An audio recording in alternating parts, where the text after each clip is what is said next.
Today, we recap Project Enthusiast Spec Accord, this series.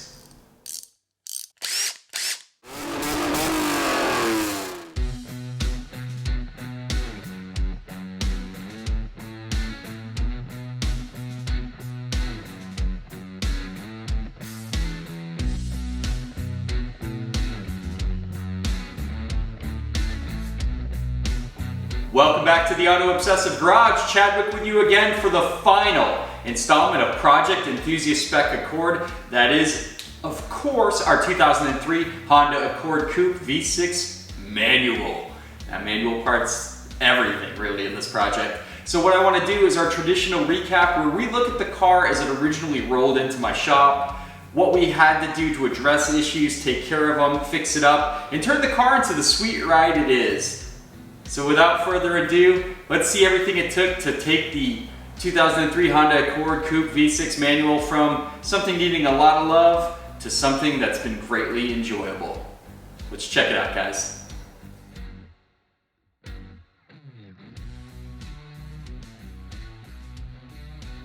$219,000 miles, but it really doesn't look it. So let me give you a tour of the vehicle. We'll start with the exterior. So as you can see, original paint, it is dirty, so apologies for that, but you can see clear coat looks good. There's no paint fade or peeling. I mean, there's probably some level of paint fade, but no peeling with the clear coat like a lot of these Hondas are. I guess the Accords have a slightly better quality paint job. You can see a little biff on the bumper there. Front bumper has some little dings and parking things and stuff like that. We might try to clean that up. You don't need, of course I'm gonna clean it up. Headlights, definitely need a resto. Bumper's got a couple little biffs here and there. Nothing too bad.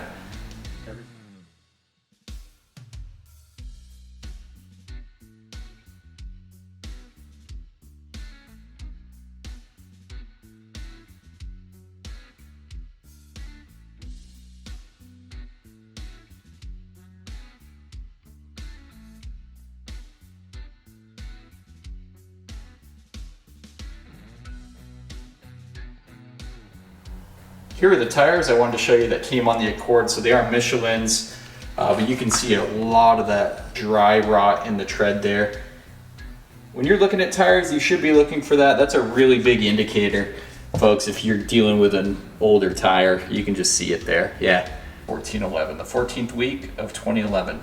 So yeah, that's an 11-year-old tire. So that's talking about, you can see the pad life is pretty low, probably around 20%, and you can see some pretty deep. You can definitely feel them. So it's got a lip at the top there too, which is an indicator. Good time to swap out these rotors, but I want to show you the worst thing Honda ever came up with. Yeah, you can see those little screws, 1, 2 per rotor. That one, that's already a pretty, yeah, that one's already worn out. We're gonna probably. So we've got some ABS speed sensors. This is the brand I've elected to go with, NTK. So I want to show you what these look like, and this is what we're going to be replacing all over the car because we do have that traction control ABS issue, which is pretty prevalent on these vehicles as they get up into high mileage. And you really need to have a super advanced tool. Even some of the super advanced scan tools will not tell you which one to replace. But I figure at 220,000 miles, it's time to replace all 4 at the same time and try to get that code cleared up. This car did have that issue where I was driving and the ABS would pulse every once in a while and interfere with stability control, and that light would come on for the TCS, I think it is, in this car. So yeah, not cool. So there is something annoying I want to show you with the Honda Accord. So we'll put the key to the on position and you're gonna hear airflow.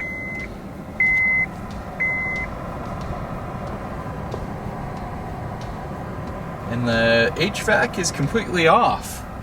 How fun is that? When you do have any kind of HVAC going on up here, it'll show it in that like secondary screen. You'll see low, high, AC, all that kind of fun stuff. I can change where it goes, so the blend doors are working. That's a physical thing, but I can't change the speed, which is concerning. But anyway, the real problem here is the fan won't shut off. So I'm gonna show you how to do that.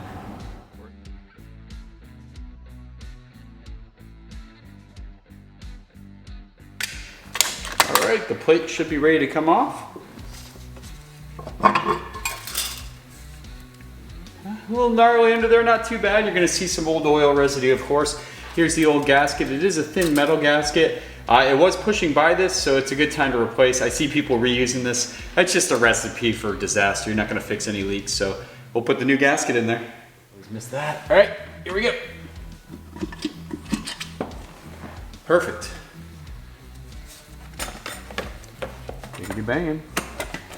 Okay, you do have an O2 sensor wire here clipped in the front. Take those off. Usually that's enough to get her a little loosey-goosey. There you go. See that?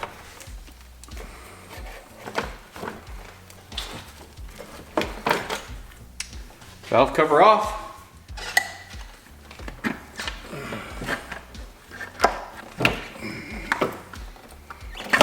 There we go.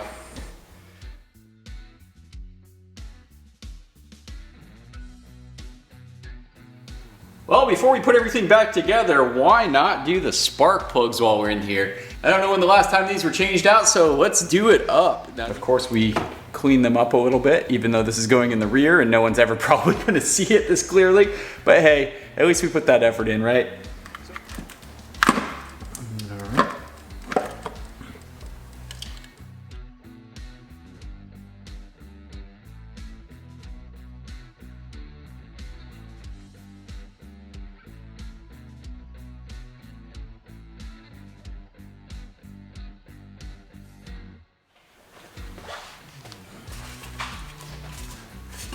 It's a nice unit, not too heavy.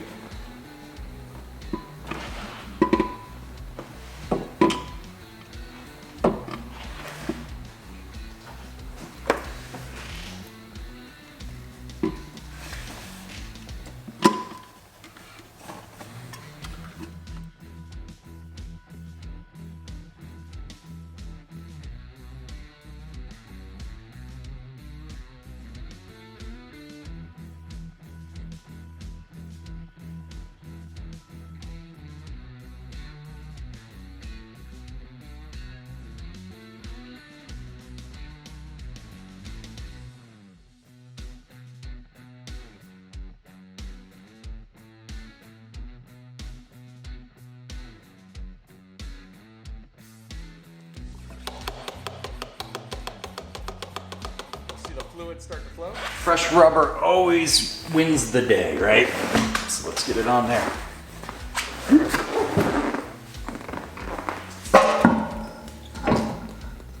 Here's the new unit on the right here. We're gonna install it in the vehicle, see how it goes. It's a real quick installation. We'll slap it in and see what happens. All right, new resistor in place, moment of truth. Switching the key to the on position. What? No airflow. Let's look. Oh. How about that, guys? Looking at AC on, you can see we've got recirc, we've got dual climate, air conditioning is on, and the off button, which wouldn't do anything before. There we go, guys. If you are having issues with your blower motor doing things and not reacting to the control panel, obviously check the fuses, check the relays, but replacing that resistor is what did it for us.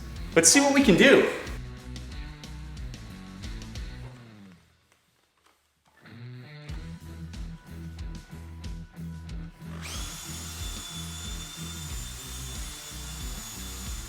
What a game changer that is, and it really doesn't take that much work, guys.